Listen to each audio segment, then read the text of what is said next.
Welcome to the Beacon of Light podcast from the pulpit. Our prophet, President Nelson, said these words, "My dear sisters, we need you.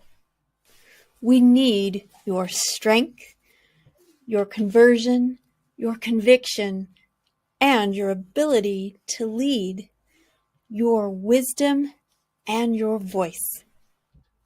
We simply cannot gather Israel without you.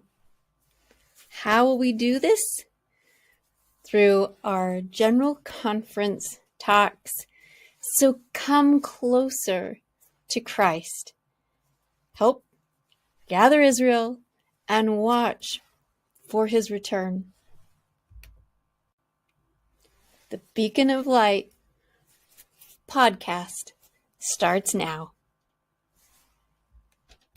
Have you ever thought about how salmon find their way back home? They're born in rivers and they journey all the way to the ocean, and then somehow they're able to get back to where they're born. Scientists know that there's a special navigation that they use, kind of like a map. And guess what? We too have a map, but it's better because it is the light of Christ. And that will help us find our way back home. There's a story in the scriptures of Moses.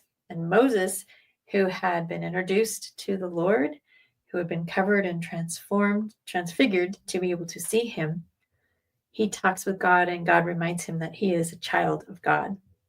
Then after that, Satan comes, and Satan tries to confuse him and deceive him, and says to follow the darkness. But he follows the light for his divine identity. Elder Vargas, who is talking about all of these things between fish, salmon, and Moses, one time himself, as a new convert, he felt offended after teaching a lesson, and he was going to leave forever. But a loving priesthood holder came and helped him to remember to focus on his map, his light, focus on Christ. And how we continue to do that is to nourish ourselves with prayer, scriptures, the temple, church, and to keep going, because Christ is the way home.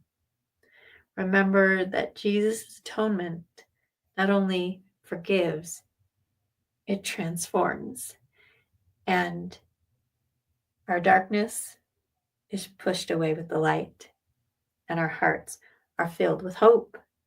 So let's follow that divine identity, that divine map back home. Thanks.